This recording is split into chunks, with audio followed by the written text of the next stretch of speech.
Alors, bienvenue aux 3e rencontres intersectorielles sur le rythme. Welcome to the 3rd intersectoral meetings on rhythm. Nous aimerions commencer par reconnaître que nous nous trouvons sur le territoire ancestral et non cédé de la nation Wabanaki. C'est avec reconnaissance envers les gardiennes et gardiens de ce territoire que nous nous rencontrons aujourd'hui. Aussi, n'oubliez pas d'éteindre vos cellulaires. On m'a rappelé de vous le rappeler. Et peut-être je pourrais en profiter pour faire quelques remerciements avant de passer la parole à Franck Chaire qui va faire notre mot d'ouverture. Donc, nous aimerions remercier le partenariat Sinex Média et la Chaire de recherche du Canada en création d'opéra qui sont à l'origine de cet événement. Nous aimerions aussi remercier le CRSH et le FRQSC, ainsi que le vice-rectorat de l'Université de Montréal et le programme national Kilam pour avoir financé ces 2 semaines et tout cet événement. Ça ne serait pas possible sans eux. Et on aimerait aussi remercier la faculté de musique, le soutien de la faculté de musique de l'Université de Montréal et Nathalie Fernando, sa doyenne, qui est ici avec nous, qui s'est déplacée pour venir ici nous voir aujourd'hui. Merci.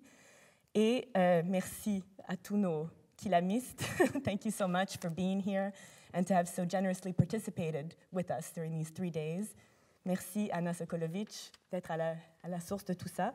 Merci à Zoey Cochran.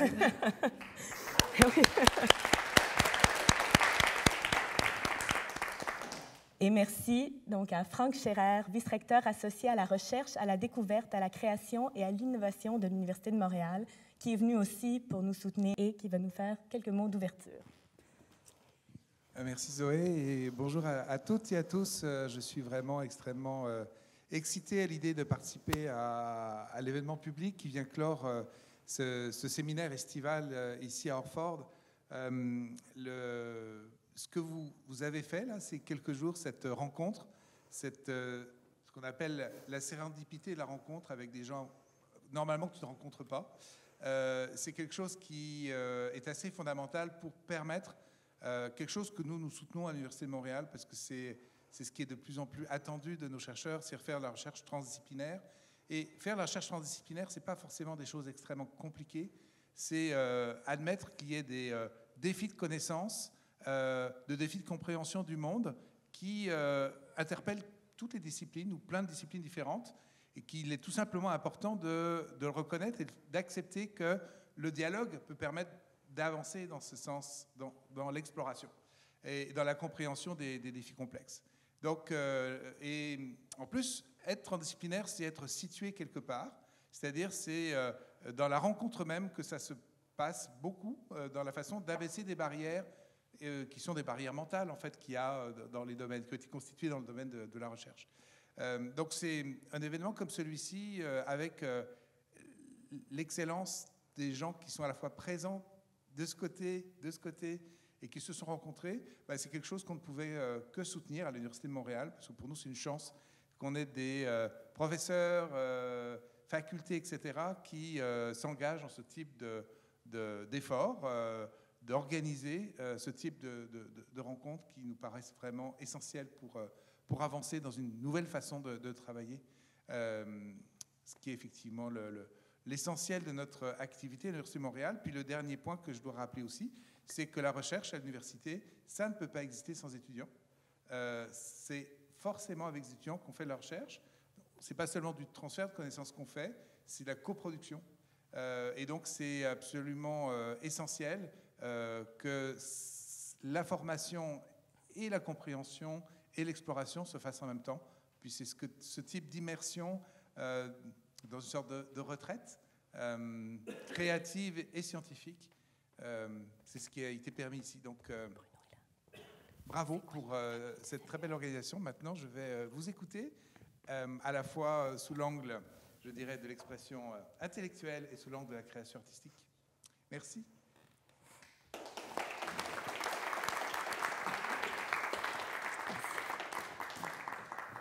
Merci beaucoup, Franck. Avant de commencer officiellement la table ronde, j'ai oublié quelques personnes cruciales dans les remerciements. En fait, d'abord, évidemment, vous toutes et tous qui participez ici avec nous, les étudiants, le public, et aussi, évidemment, Orford Musique et son équipe. Orford, cette équipe extraordinaire qui nous accueille, qui nous aide. Merci beaucoup à Samuel Pomerleau à la technique, à Bruno Verde qui nous a aidés, qui nous aide et nous soutient dans la coordination de tout, et à Sophie Cusson qui nous a aidés dans la préparation de tous ces événements.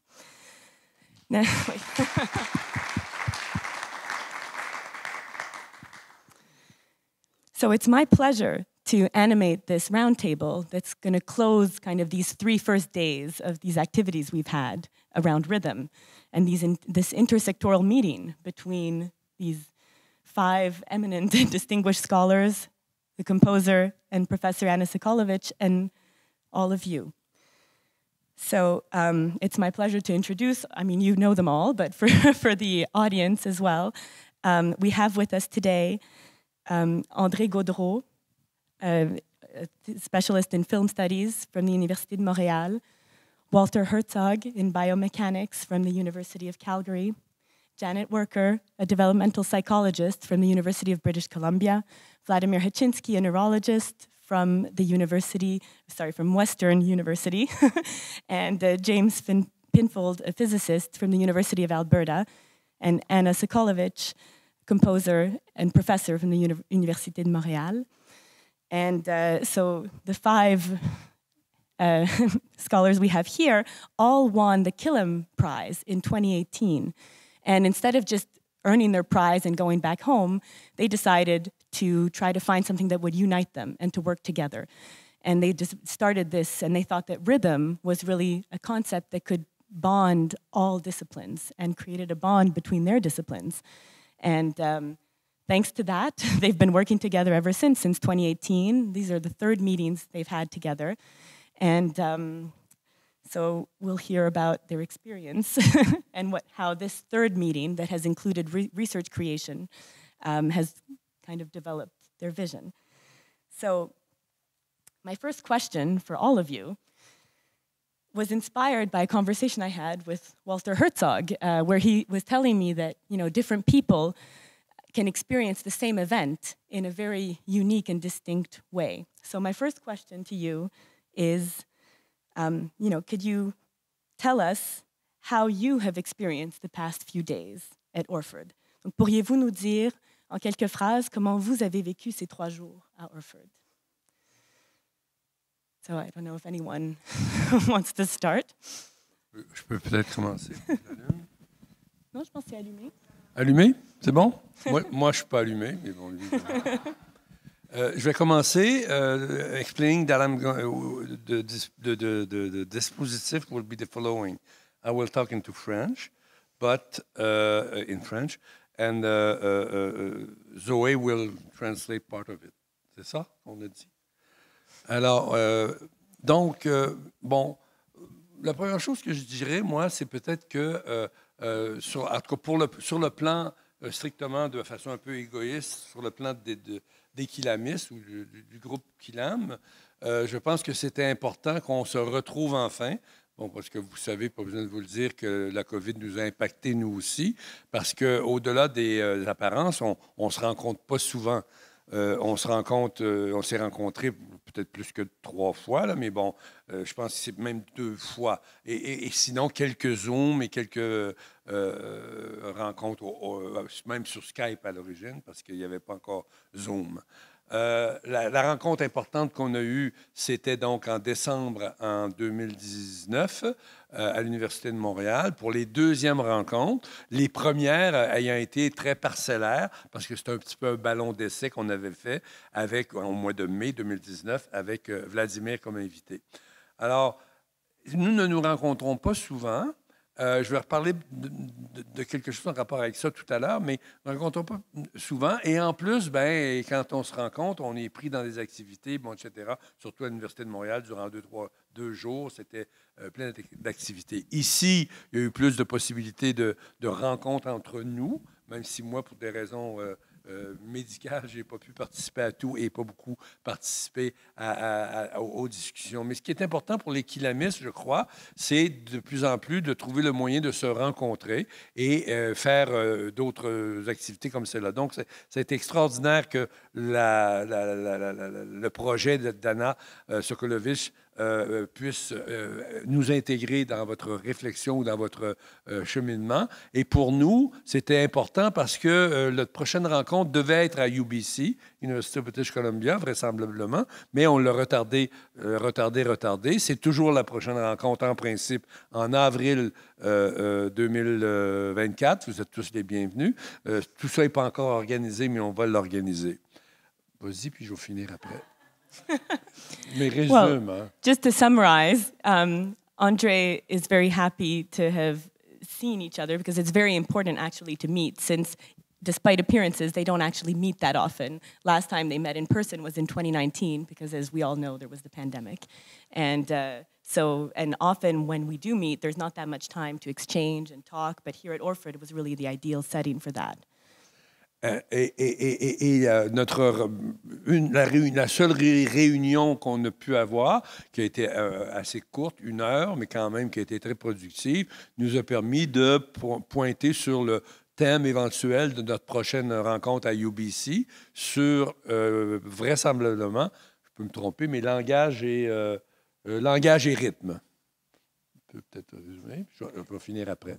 So we had a meeting, all of the Killam laureates, to plan the next activities, and they chose the theme for the next activities that will take place at the University of British Columbia, which will be language and rhythm.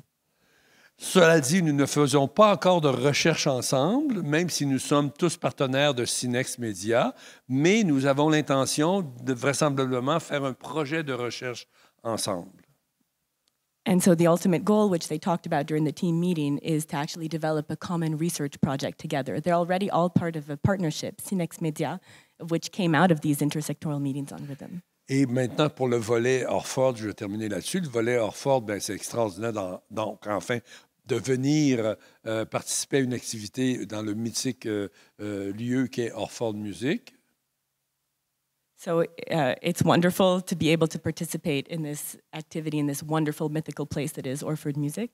Et de partager donc avec l'équipe d'Ana Sokolović, de participer donc à cette école qui est très, très intéressante au point où je me demande si je ne devrais pas rester jusqu'à la fin, mais je Ou nous inviter en Colombie-Britannique. Mais bon, en plus, sur le plan personnel, merci, sur le plan personnel, c'est intéressant parce que ça me fait croiser encore de l'interdisciplinarité, un peu intersectorielle, pas autant qu'avec les neurosciences, mais quand même avec Ana sur l'opéra, parce que ceux qui étaient là avant midi savent que je suis très intéressé sur le plan de la recherche par l'opéra.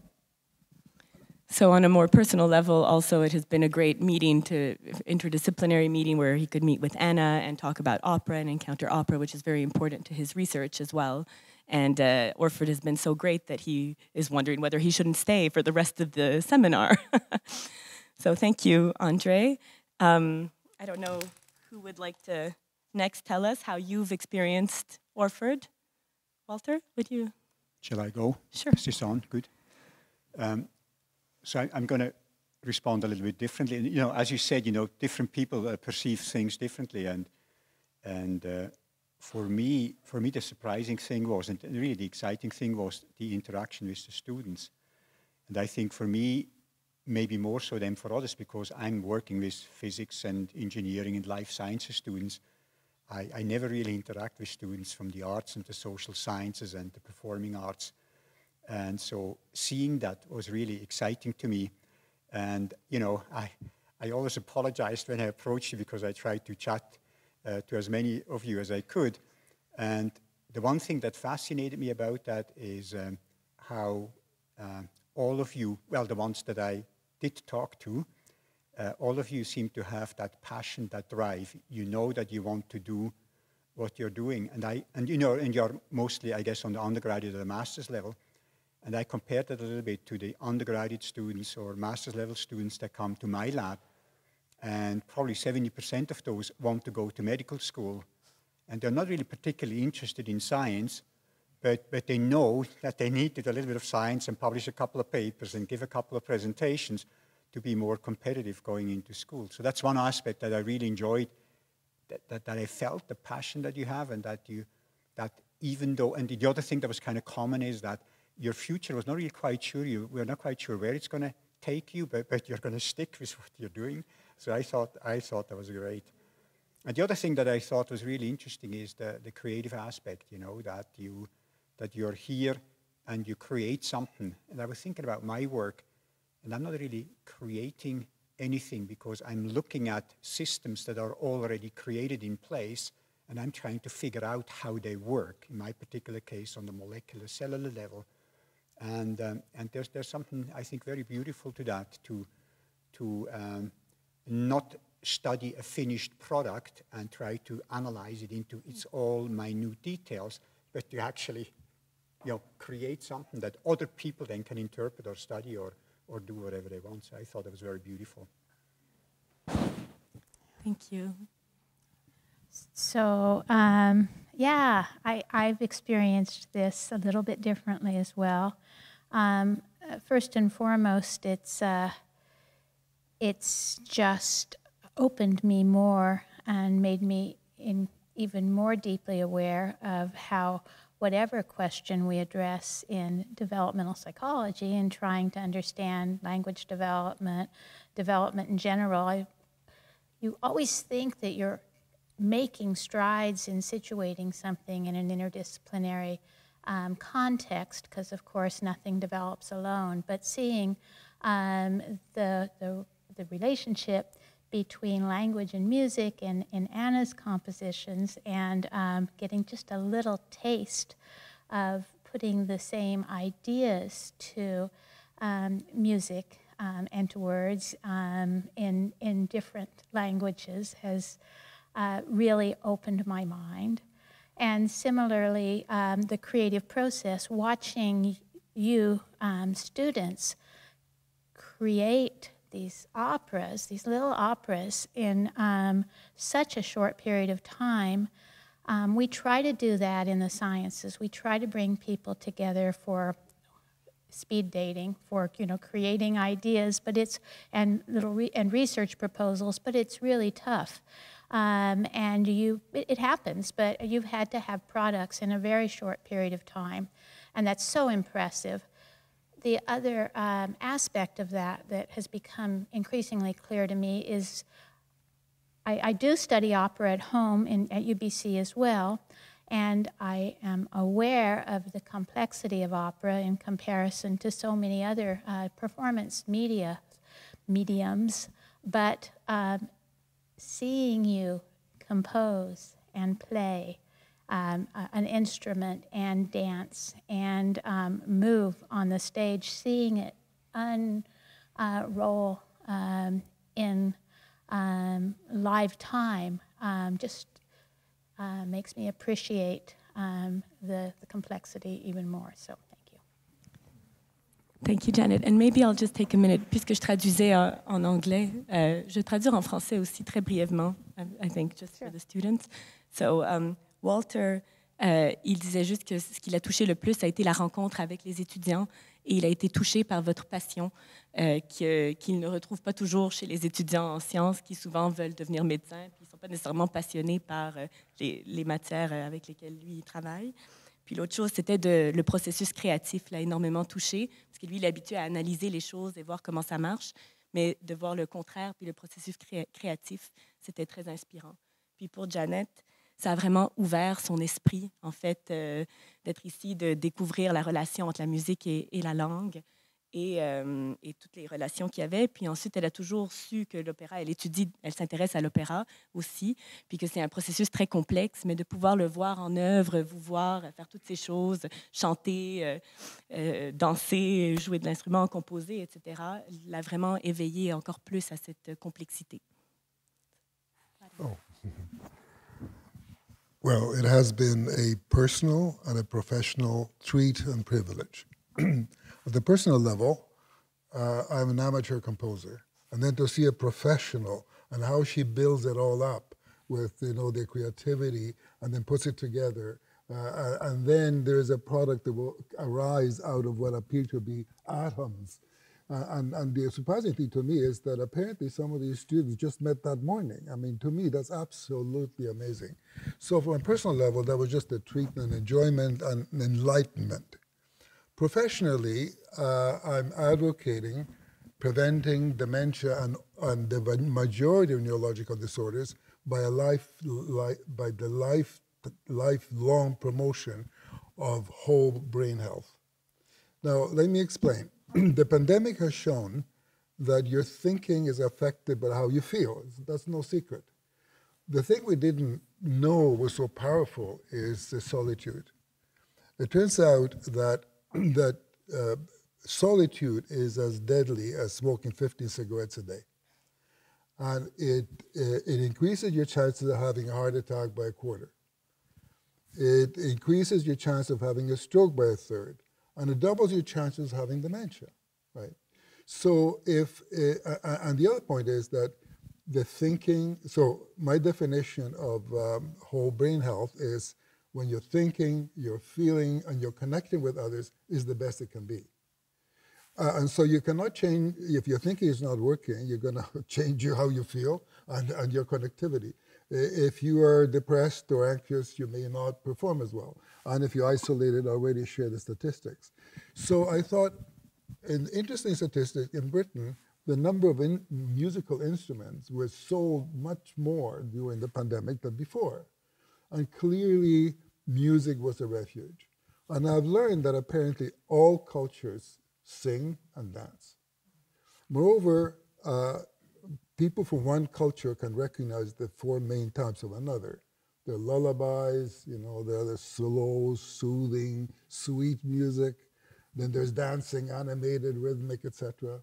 Then there are the sort of healing songs that are a bit slower and ritualistic and repetitive. And then you have love songs that have the biggest range of pitches to reflect the variety of love and the different stages. So it occurred to me, what if we had a contest of lullabies, of song, dance, etc., and then maybe sponsored by UNESCO or something like that, so that it becomes sort of very popular, and people around the world start singing, lullabies for their babies, and they sing a particular dance for the dancing, etc. So it becomes a universal language, because in reality, music is the most universal of languages and the least understood. So the aspiration is that if we sing together, it'll bring us closer together. Thank you. No, you have your own. The right.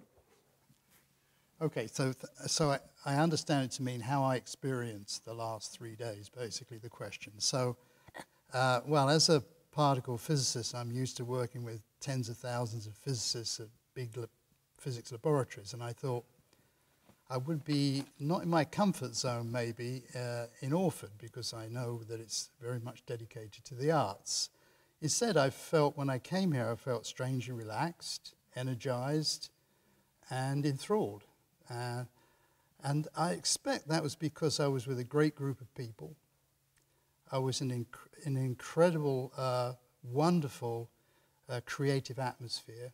And of course, I was not forgetting, I was in a very beautiful place. And that's how I experienced the last 3 days or so. Thank you. So, je vais juste traduire les deux rapidement. Résumer, en fait, pas traduire. Donc, Vladimir disait que ça a été très puissant pour lui au niveau personnel et professionnel. Au niveau personnel, parce que c'est un compositeur amateur, donc de pouvoir découvrir tout ça, ça a été très enrichissant. Et au niveau professionnel, parce qu'en fait, lui, sa vie est dédiée à la santé du cerveau complet, disons, donc à la santé du cerveau. Et la pandémie, évidemment, a mis en exergue le danger pour la santé de la solitude. En fait, il disait la solitude, c'est aussi dangereux que fumer 50 cigarettes par jour. Donc, il y a vraiment, c'est très dangereux pour la santé. Et être ici et tout ça, ça lui a donné plusieurs idées de comment la musique, finalement, ça peut être un langage universel, c'est dans toutes les cultures. et des idées de projets qui pourraient unir les gens autour de la musique. Puis pour James Pinfold, il disait que lui, il travaille toujours dans les laboratoires avec d'autres personnes en physique, des physiciens. Il avait peur qu'ici, il se sentirait hors de sa zone de confort, mais étrangement, il se sentait complètement relaxé, énergisé et enthousiaste. Et c'est en partie à cause de la compagnie, etc., mais aussi, on est dans des très beaux lieux et tout, donc c'était très positif. La société évolue et nous spécialisons de plus en plus dans tous nos métiers. Sorry, I start to speak in French because, no, but it's okay, I can speak in English, no problem. So the society evolves, and of course we have more and more specializations in all of our disciplines. This is the same in music, this is the same in science. Sometimes I ask my friend who is a microbiologist something about my ear, and she's like, I don't know, I cannot say because it's not my field. So this is how it is today, and I think that we sometimes forget that collaboration, opera, art is actually, we have to come back even in music to some initial instincts which brought us together. So composers are sometimes very far away from singers and they are writing for singers. The same thing in science. I think that there are actually much more things which relate us than which separate us. One of things which relate between us is rhythm. But others, much more important for me, is creativity. And I'm sorry, Walter, I like very much all your thoughts, but I don't agree with you that scientists don't have creativity and that you don't have creativity. On the contrary, I think that... I didn't say they don't have creativity. I said I don't create something new. I study a thing that exists. Studying, I mean, understanding and studying and understanding planets and understanding world and human body. Without creativity and without imagination, we cannot really do it. We cannot imagine something which you don't necessarily see. I think, on the contrary, that scientists and artists are together in research in something, without necessarily knowing that we will arrive to find something. And I just want to remind you of something. I'm sure that Vlad could talk more about it than myself. I read recently, maybe 2 years ago, it was a research study in Granada University in Spain, saying that Homo sapiens survived when we compare Homo sapiens to other humanoids, I'm not sure how we say it in English, because of the creativity.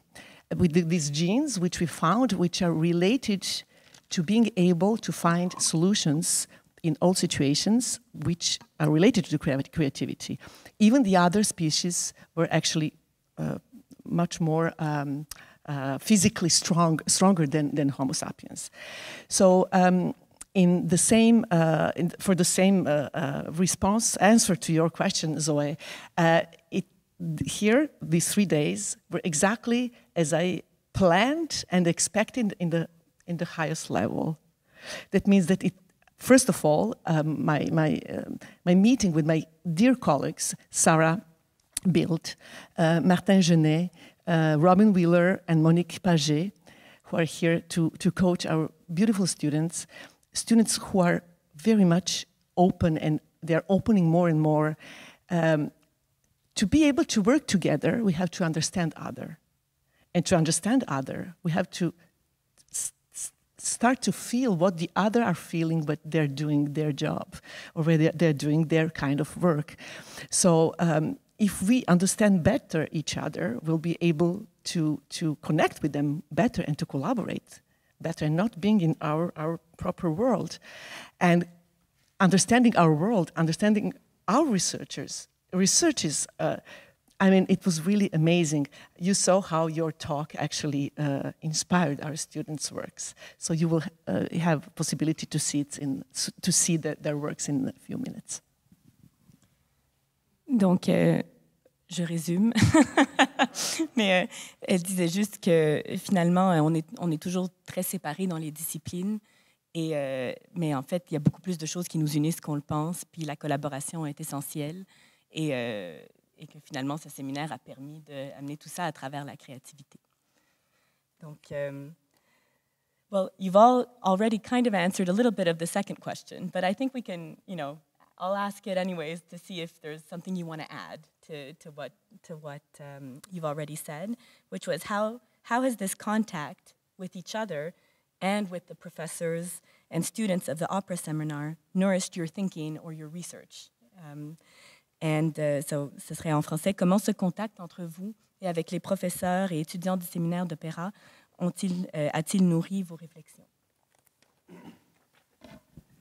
Je dirais pour ma part que, au contraire peut-être de certains de mes collègues, j'ai l'habitude d'être avec des étudiants qui sont plutôt en art et qui donc sont inspirés et inspirants sur le plan de la création.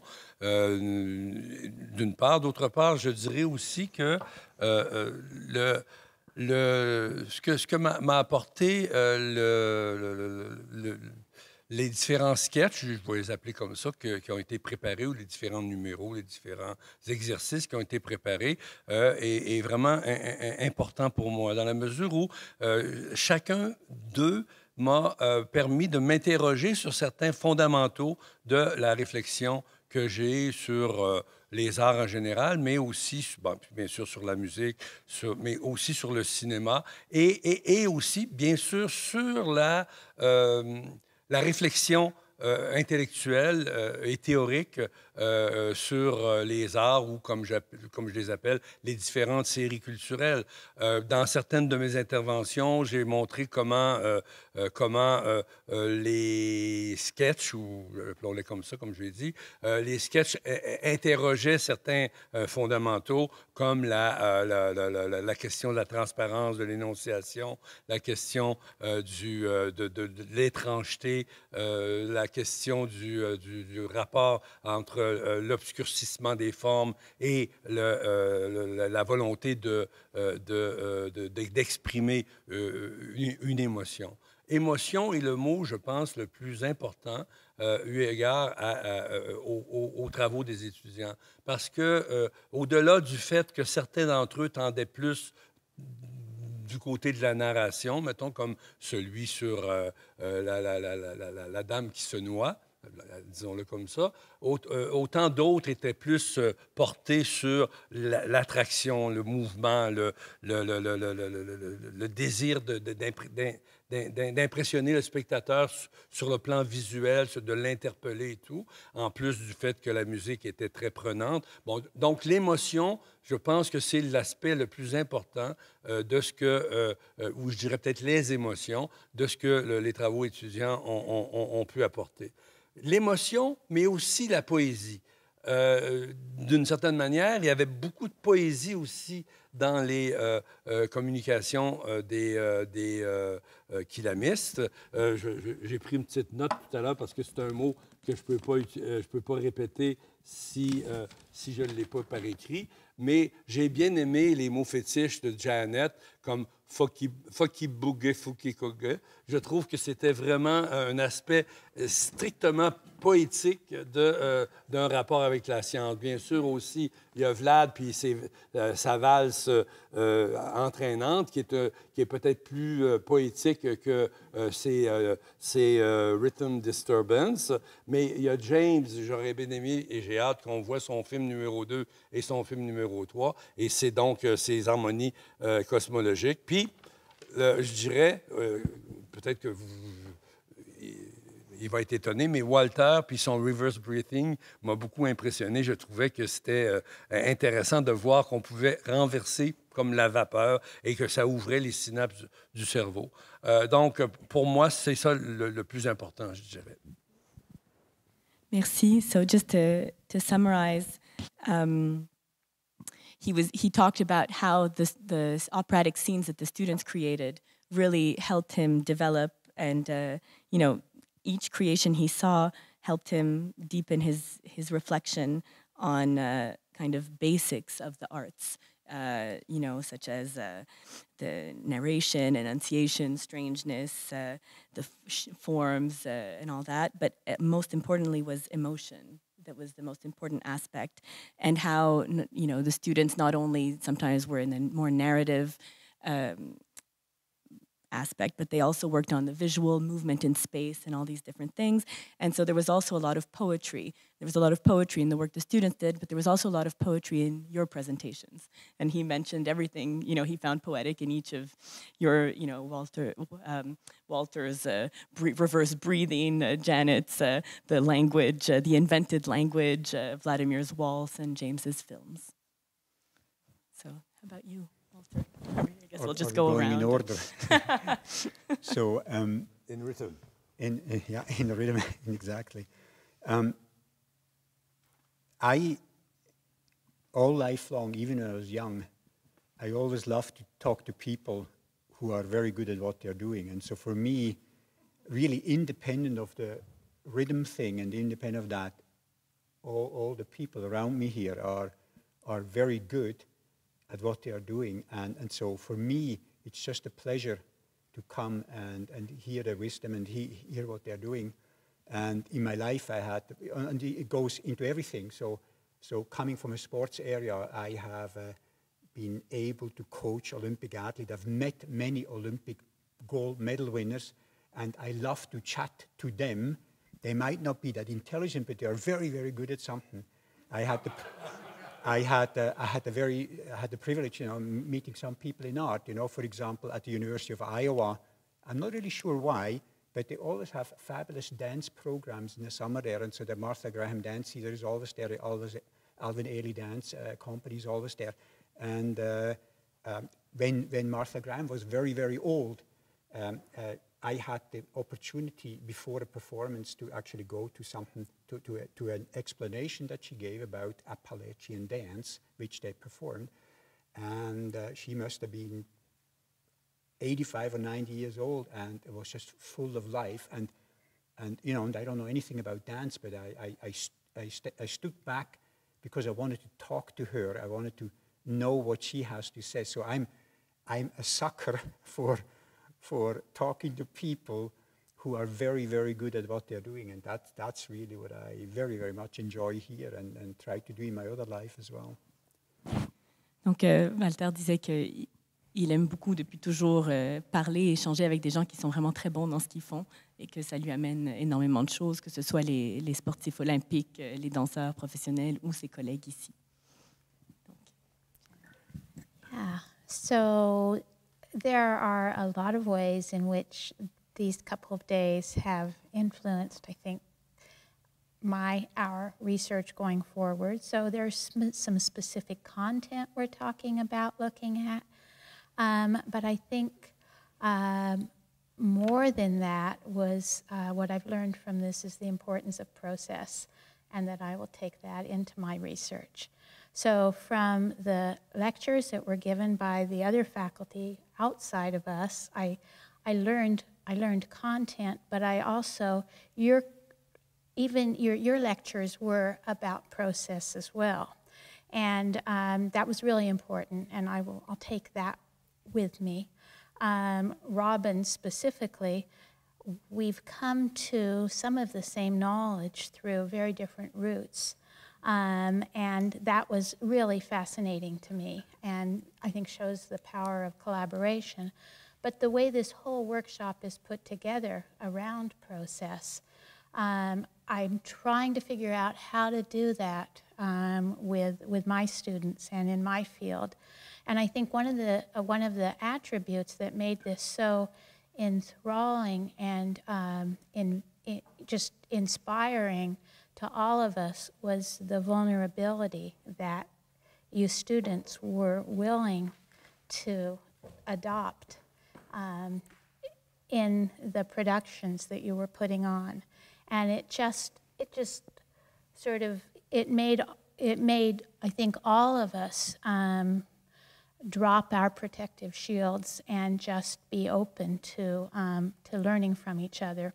And that if one can create, congratulations to you, a process like that The vulnerability, I think the faculty showed it as well. I think that's an opportunity for a process to be particularly effective.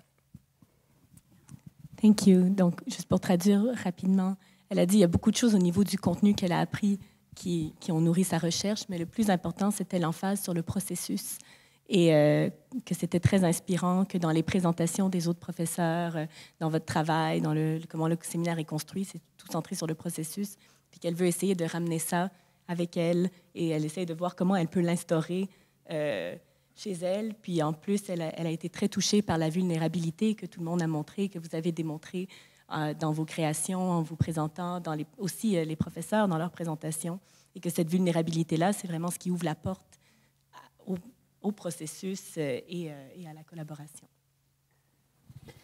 Like Janet and our other colleagues, the most impressive thing was to see creativity every day, every time. And I want to share with you some neurology, if I may. And that is that half the brain is made up of connections. And when the initial connections are just nerve cables.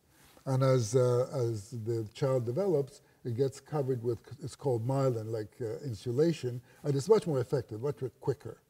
Now, the fascinating thing is that creative people have not the sort of fully developed myelin that most adults have. They still have some in the connection between the frontal lobe, which has to do with thinking, and the thalamus. Every sensation that comes to the brain, except for smell, goes through the thalamus. They have some of them unmyelinated fibers. And that means that like in a child, like this is not very efficient. Each time you do the same thing over and over again, you get the myelin, it's very fast, and you go there.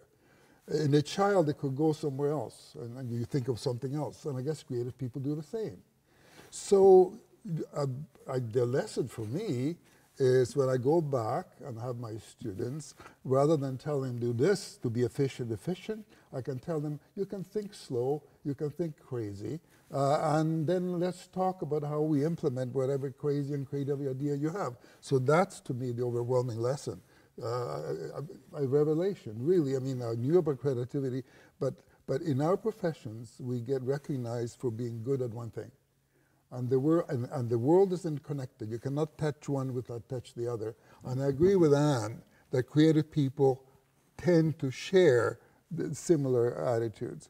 And you'll see that many creators in science certainly have hobbies that are art or humanities, and vice versa, that some of you ended up doing creative things but could have been a scientist. You probably know Margaret Atwood. This is the Canadian. Now, she had a brother. They studied in the same high school, and they got identical marks, top marks, both of them. One chose to become a physiologist, became the head of physiology in Toronto, and she became a writer.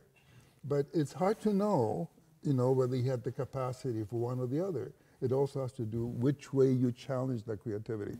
But it looks like creativity, we don't have enough of it.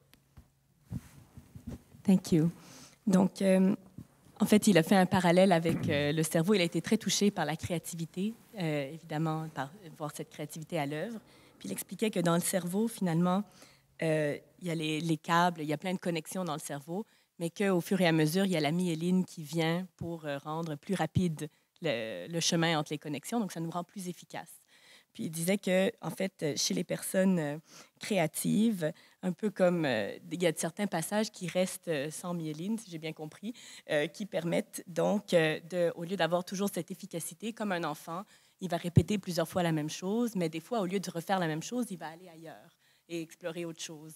Et en fait, lui, ce qu'il apprend de ça, c'est qu'au lieu de demander à ses étudiants de toujours être efficaces et d'aller directement vers une chose spécifique, de plutôt laisser la place à explorer autre chose, à avoir des idées folles, etc.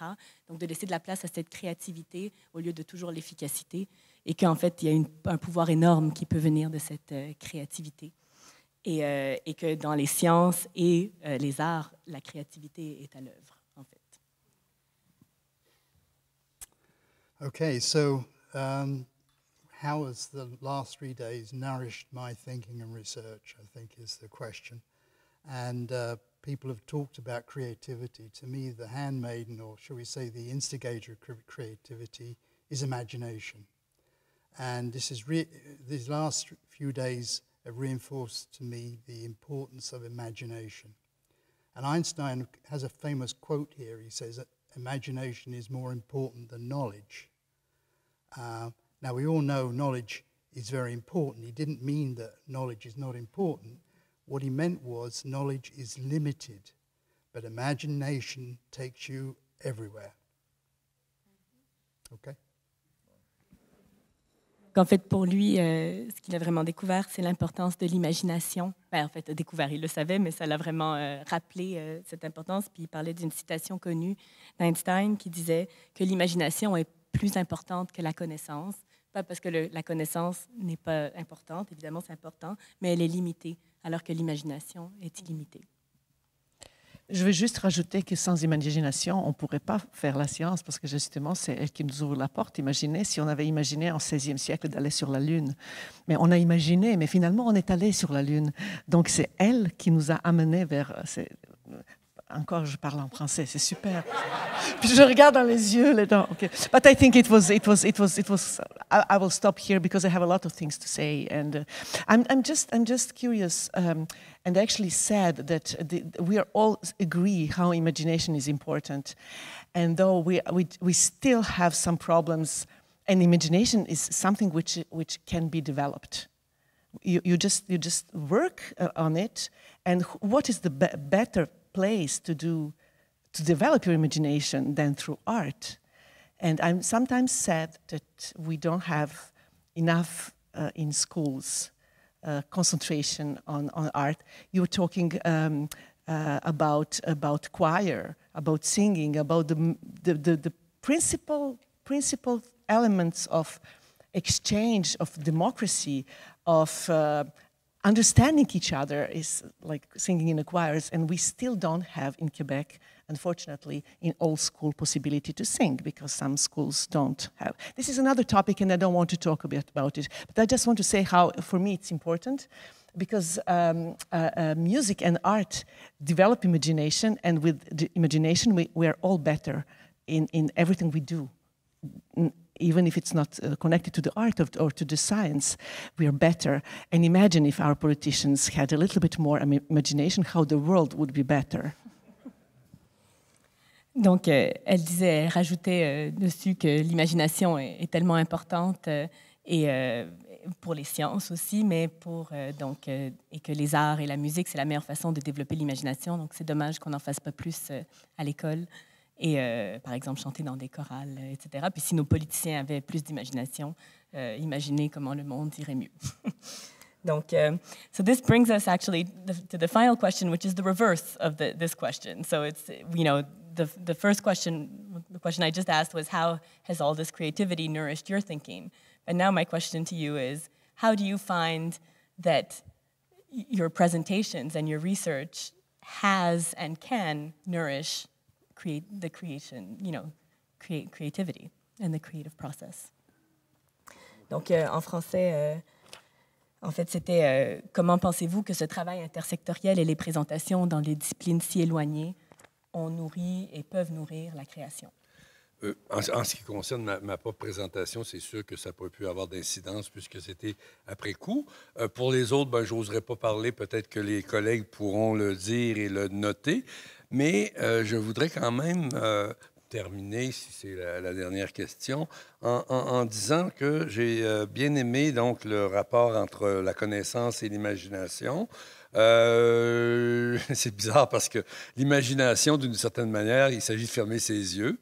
Et pour la connaissance, il faut peut-être les ouvrir. Pas seulement, mais déjà ça, d'une part. Par ailleurs, ce que j'aimerais peut-être souligner, c'est qu'il y a un parallèle à faire entre ce que nous faisons, nous. Nous essayons de faire j'appellerais ça un brassage ou un maillage intersectoriel. pour référer à ce sur quoi j'ai déjà travaillé, que j'appelais le maillage intermédial. Et que vous, les étudiants, ce que vous faites aussi, c'est un certain maillage, un certain brassage peut-être pas sectoriel, interdisciplinaire ou interart, dans la mesure où ce que vous faites, ça interpelle à la fois, ou ça fait appel à la fois à des aspects musicaux, bien sûr, théâtraux, opératiques, ça implique le jeu, ça implique la production d'émotions, la production j'ai envie de dire, en anglais on dirait utterance, de sons, de bruits qui sont parfois des sons articulés, des fois non articulés. Donc, il y a une variété d'éléments qui sont brassés ensemble et qui demandent des expertises différentes. C'est sûr que certains d'entre vous êtes plutôt musique et d'autres plutôt théâtre et d'autres plutôt, etc. Mais ça interpelle beaucoup l'ensemble des arts et je pense que c'est important. Et en même temps, je crois que ce qu'on a dit tout à l'heure à l'effet que la société, normalement, reconnaît quelqu'un qui est bon ou qui excelle dans une matière, ben vous, je pense que vous montrez qu'il est possible d'exceller dans plusieurs matières, entre guillemets. So he was talking first about this idea that you mentioned about imagination and knowledge, and that, you know, it's interesting because for imagination you kind of need to close your eyes, but for knowledge, normally you have to keep your eyes open, he was saying. But then he wanted to make a parallel between actually what you are trying to do together, which is create these bonds, these intersectoral bonds with what the students are doing, you know, creating all these bonds between disciplines and, you know, exploring the richness of all of this. And I forgot the last part. eux, ce qu'ils font, c'est un meshing. Oui. Oh yes, the thing I wanted to say was that he said that you know, we're always talking about getting very good, excelling in one thing, but that the work the students are doing has shown that they can excel in different things, in many things, because each of the students has gone out of their comfort zone to try new disciplines as well, and that's one of the very rich things, and it's kind of parallel to what you're doing, because you're also, you know, going out of your comfort zone and trying new things. I wouldn't dare to assume that, that my talk would have influenced anything that you are doing, but I very firmly believe, and I feel that for myself, that with every interaction with people, you know, you do get influenced. There's a certain thing there that might not really be tangible. And you know, when I think about the specific talk that I gave, you know, I was looking for things that might come out in a dance, and that might have been purely random. But of course, you know, on the second day there was like go from one state to another state, and there were a couple of you that then did something where you moved in a very uniformed way, very uniform and everything the same, and then kind of went into what I would call a chaotic state. And I kind of thought of that, oh, that's kind of the random Brownian motion that is happening, and then it all comes together in another state where everything is harmonized, and where then your heart beats properly, and everything is synchronized. I was also seeing a lot, you know, I was looking at breathing and how you're breathing, and the wind that was made with breathing in the one, and somebody used the clarinet as like a wind instrument, and so, you know, and I wouldn't dare to suggest that this might have anything to do with my talk, but I think we do influence each other when we talk about things, and that's why I said I like to talk to people that are good at something, because in whatever way I always feel that I do get influenced, and I got definitely influenced by you out there, you know, all the students and the faculty, and whether or not what I said influenced you, it's actually really interesting. It's not really that important to me. There are researchers that are very, very hard fighting that their ideas and their theory be accepted by other researchers. And I've never been one of these people. I've always just tried to present what we found, make an argument, tell people how I think about it. But whether or not they then believe that, accept that or so, is interestingly enough really not that important to me. Whereas I know for other researchers it's very important. They get very adamant about when other people don't fall in line with them. So, anyway. Donc, mais il disait qu'en fait, il n'aurait jamais la prétention de penser que son discours, sa présentation a influencé les créations directement. Mais en même temps, chaque fois qu'on échange avec quelqu'un, ben, on est influencé l'un l'autre de cet échange, que lui, en préparant sa présentation, il a pensé à qu'est-ce qui pourrait peut-être se traduire dans une création, etc. Puis quand il a vu les créations que vous aviez faites, qui passaient d'un état à l'autre et tout ça, il vous a vu passer d'une synchronicité au chaos, de l'harmonie, etc. Donc, il a vu des résonances avec ce que lui, il voit dans sa recherche. Et aussi, il prêtait beaucoup attention à la respiration. Il y avait beaucoup d'œuvres qui avaient une emphase sur la respiration aussi. Et puis, voilà. Yeah. Like Walter, I can't even begin to presume that anything I said influenced anybody directly. What I was trying to do was to communicate how much humans are capable of from how early, how situated it is, so how, and we're capable of learning more than one language, of course, but how situated it is in the broader cultural context. And one of the reasons that I focused a little bit on the different methods that we use for studying infants was to try to contribute in some way to that there are multiple processes for asking a question. One of the things I would have loved would have been to be able to react again to your presentations and to share back maybe something different, how that changed my thinking, like kind of what we're doing now, but more what scientific knowledge or process that made me think of. So some things take a while. Hopefully there's something in there that made a difference. Yeah. I just want to say one more thing about the last question as well, which is related to this one. I think one of the things I learned from talking to Zoey is that far too often music instruction, opera instruction focuses on getting it right, exactly the way somebody else did it or it's been done for a very long time. And we do the same, we make the same mistake in science. And what we do is, when we do that, is we narrow the creativity and the possibilities that people can come up with. And having a workshop on process, I think method wasn't process enough in my talk, so that's why it would have been nice to be iterative, is deeply respectful. It reflects a belief that out of the process, something, better will come, that you have the capacity to do that, and that you don't have to be taught to do it in a particular way, and it might be better if it's done in a different way. So, yeah. Thank you.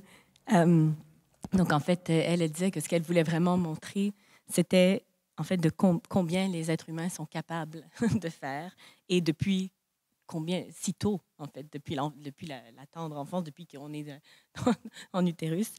Et en fait, elle voulait montrer les différentes méthodes qui sont utilisées pour étudier les enfants, les bébés. Mais ce qu'elle aurait aimé encore plus, c'était de pouvoir réagir ensuite à vos présentations par la science, en quelque sorte, c'est-à-dire réagir en vous montrant comment ce que vous avez fait a influencé sa réflexion, quelles nouvelles connaissances ça a pu développer, un peu comme on fait maintenant, mais d'une façon plus ciblée. Et puis, en fait, elle s'est rendue compte aussi que souvent, en musique, on met beaucoup l'emphase sur le produit final, de faire quelque chose de parfait, la performance, etc. Mais que, en fait, le fait de ce séminaire qui met l'emphase sur le processus c'est vraiment précieux parce que ça nous permet de découvrir autre chose et d'aller au-delà de ça. Puis que justement, c'est pour ça qu'elle aurait aimé que ce soit plus itératif, comme ça elle aurait pu mettre l'emphase aussi sur le processus dans sa présentation, vous montrer un peu plus encore le processus qui a été utilisé. Et voilà. Anne was advocating that we should teach more art and music in schools, and I agree. But at the same time, I'd like to encourage you to take an interest in science. There can be beauty and art in science, as our friend James showed us so wonderfully last night. The second point I'd like to make is that more than anything that we said, perhaps we can be an example of being so diverse and finding commonality. It happened to be rhythm, but there are other things that we can find in common. So continue to stretch yourself beyond. And then the other point is, don't be afraid. You know, we all have a reputation. And the minute I sort of stretched myself in my comfort level, somebody said, that's stupid Hatchinski, you know, he did good work, but I think he's losing it. Don't be afraid. And we dared, and you should dare. And most of the things in life that we regret, and other things we did, the things we failed to do. So dare, enjoy, you'll learn, you'll be different, it'll be worth it. Oh. Donc, il disait que en fait, Anna parlait de l'importance d'enseigner plus de musique et les arts dans les écoles et qu'il est tout à fait d'accord, mais qu'il vous invite aussi à découvrir un peu plus sur les sciences, qu'il y a la beauté et l'art et la poésie dans la science aussi.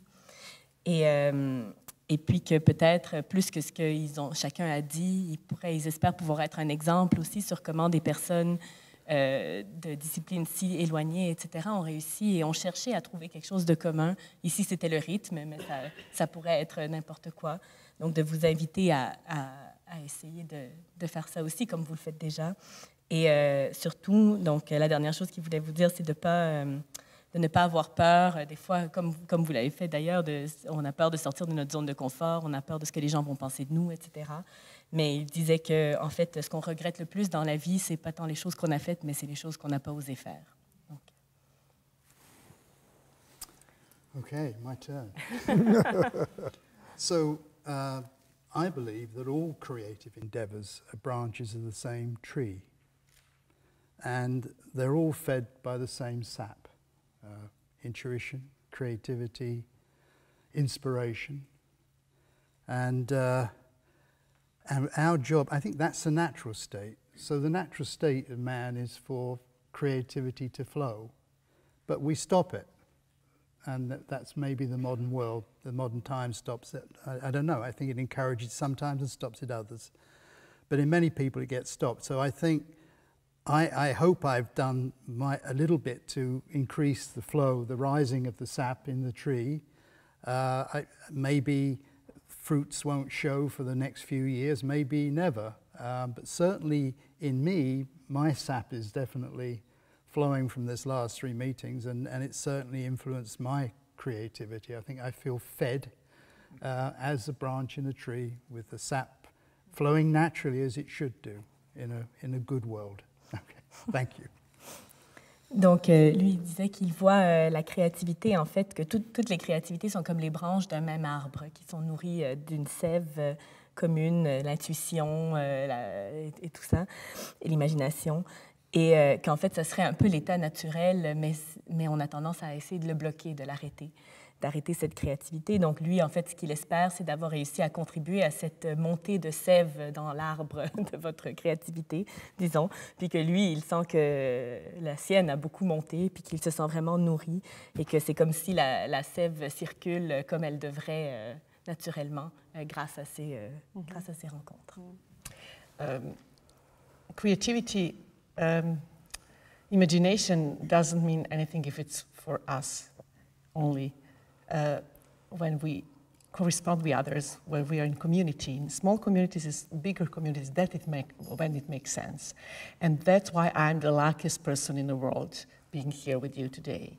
I was nourished as a teacher from all of you as an artist, but also as a human being by being in contact with you, having this opportunity to share with you, to have a meal with you, and to see human behind all these great titles you have. And also I had to say how much I was nourished by my colleagues. I work with them, I know them by all coaches, but seeing them through different angle, to see that we are talking about the same things in art, in life, from different point of view, was so incredible for me. But students, I'm really so proud of you. I think that I know you from many years.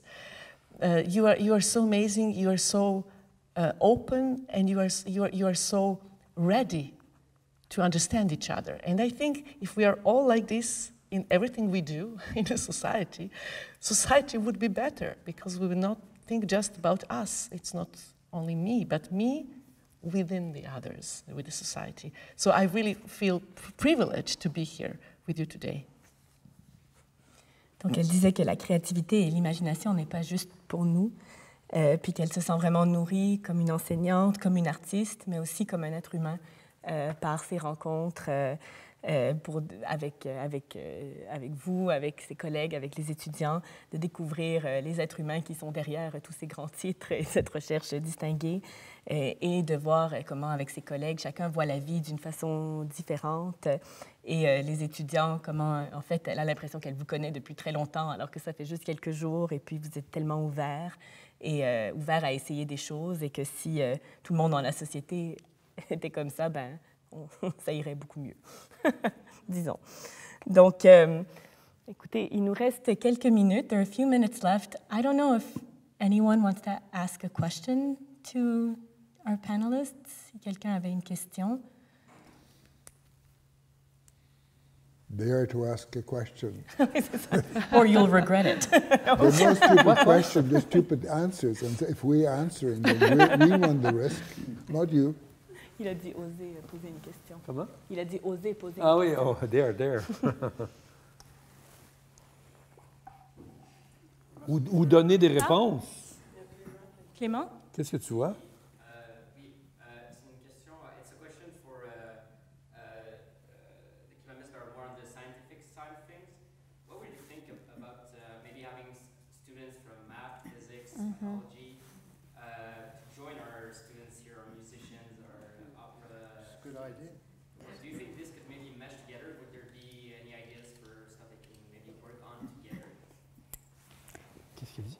Absolutely, yes. I mean, that had come to my mind as well, but not as explicitly as you said it. That would be amazing. Yeah, I think it's a very good idea. You should come up to the, Yeah, come with us. Yeah, right now. In British Columbia next year. Oh, good weather. Or we could invite you to give courses in our discipline and vice versa. But the best thing I think we could do is giving a course, two of us together during one session. Right. That would be marvelous. But bring our science students in too. Bring our science students in to the conversation as well. Yeah. Make them create a performance with you, and you help them create a research plan. Maybe the other thing that I would like to add is that maybe you can look around on your own campus, because there are some fantastic individuals that already do that. I work with a colleague in engineering, Marcelo Epstein, and he's also a professional musician and is a world-famous person in continuum mechanics, in an engineering discipline. And I don't know how many languages he speaks. He speaks about 8 languages, including Latin and Greek. And so he has multiple master's degrees in a variety of areas, but he's essentially a pure, old, boring civil engineer. So, but you know, what I'm trying to say is there's individuals that actually themselves already cross these barriers, and maybe even trying to find some of those people. They exist on all campuses. I would add, j'ajouterais une chose, let's close our eyes, have imagination, avoir de l'imagination, et imaginons les 5 kilamistes qui, pour le défi final, the 5 kilamistes for the last challenge of this week or so, prepare and execute, prépare et exécute ce que j'ai appelé comment j'ai appelé ça? J'ai dit... Un sketch. C'est pas un sketch, non, c'est opéra du jour. OK, l'opéra du jour. It would be a good idea, no? Next time.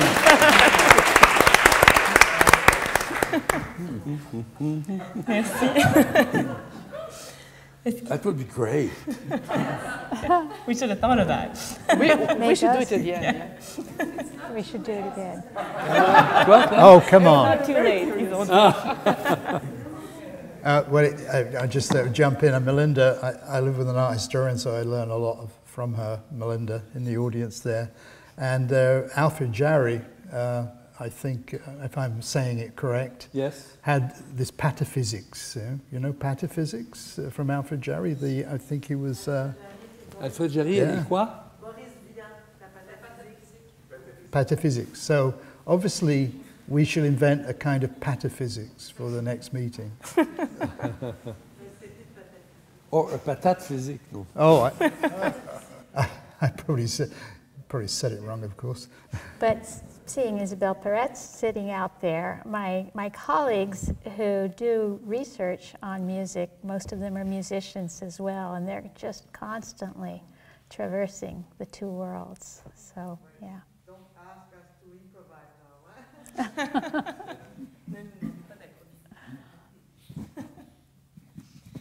Ben, je pense qu'on a, à moins qu'il y ait une dernière question, mais oui.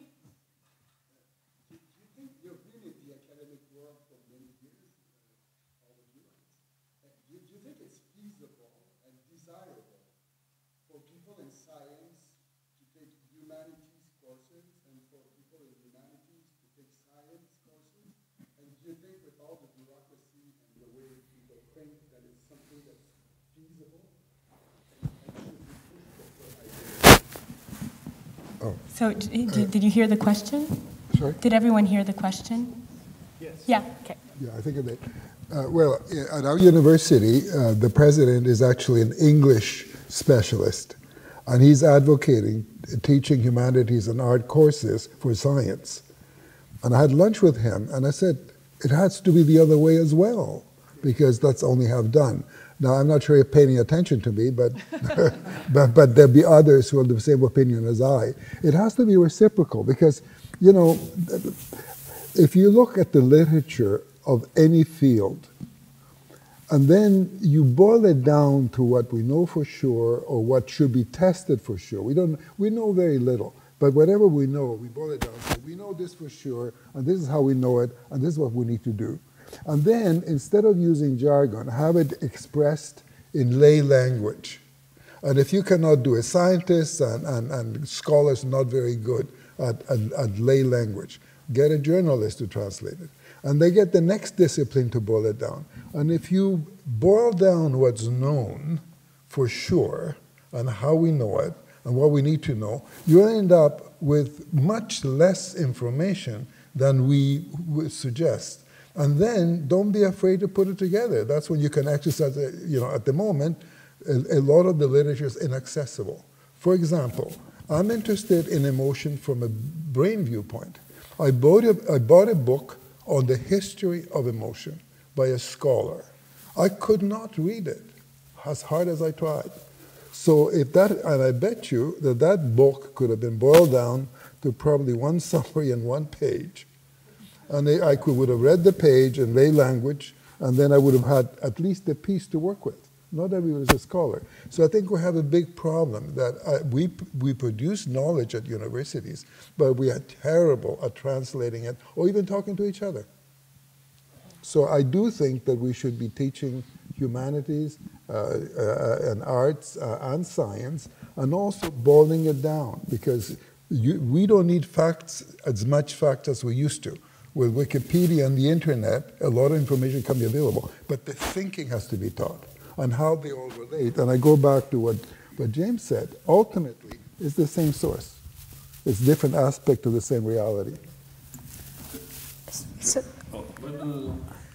So I had to walk 10 miles through the snow to get to school. No, that's not true. But when I was an undergrad, there was a core curriculum, and it ended right after I graduated. And the core curriculum ensured that everybody had to take a course in science, in math, in the humanities, in the arts, and in the social sciences. And it was amazing. And there were courses that were created to be core courses. Mm-hmm. So they weren't necessarily boiled down, but they were well-honed courses to be accessible. And it gave me a foundation to continue to learn from. And a respect. So, and we had to take a language as well. So, walked 10 miles through the snow to school. But yes, I completely agree. I think that if I were designing, and I've been trying to break down silos all my years at the university, and it's so hard. I don't know how they got so strong. J'ajouterais, moi, que je suis d'accord avec ce qui s'est dit. Je trouve que c'est une bonne idée. C'est compliqué. Mais une des façons aussi de faire en sorte que les scientifiques, appelons ça comme ça, que ce soit en sciences humaines ou inhumaines, en sciences exactes ou inexactes, en sciences pures ou impures, en sciences molles ou en sciences dures, que ces scientifiques-là se mettent par couple pour donner un cours, ce serait merveilleux. Je vais vous donner rapidement des exemples. Je rêverais, on le fera peut-être dans l'initiative Kilam, de sinon faire un cours, au moins de m'asseoir avec Walter pour parler de Murray et Muybridge, qui sont à l'origine du cinéma et qui ont travaillé sur ce qu'on appelle la chronophotographie. Je ne sais même pas s'ils connaissent ça bien ou pas. Murray, Muybridge, chronophotographie. Hein? Of course. Okay, so that would be great if we had to discuss about that, get you to know what I say about that, and vice versa. Same thing with Janet, because Janet, what she knows a lot, but maybe she doesn't know that in cinema, normally we say that cinema is, bon, I'll say it in French because it doesn't work in English, est un langage, mais pas une langue.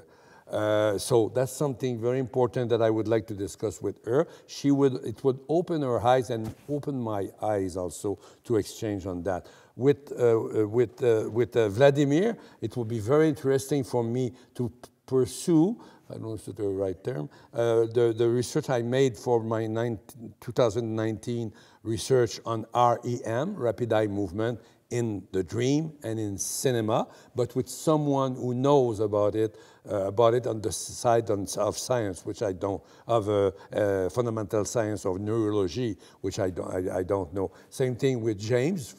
It's quite evident with the aspect of his creation, about the creation of the world, with film, etc. We would have a lot to exchange about our expertise. Et Anna, opéra. Maybe one final comment? Just a quick comment to the humanities and so on. I'm not really sure if philosophy of science counts as humanities, but that is something that my very first PhD student many years ago wanted to do. He wanted to talk about philosophy and philosophy of science, and so we organized these seminars that we ever since have regularly maintained, and you know, we do that in our group. We invite other people as well.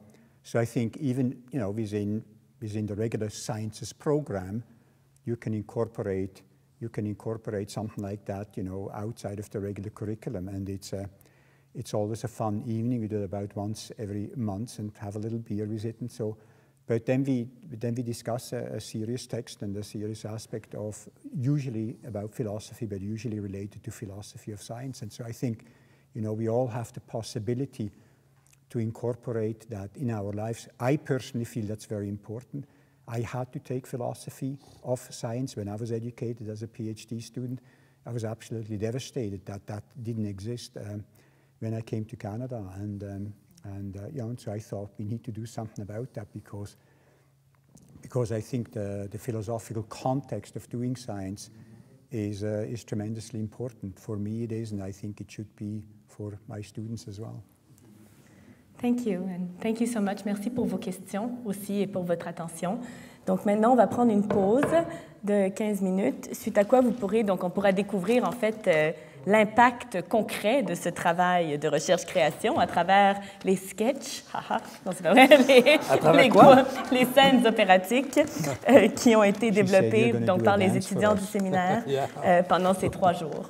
Donc merci à tous nos panélistes.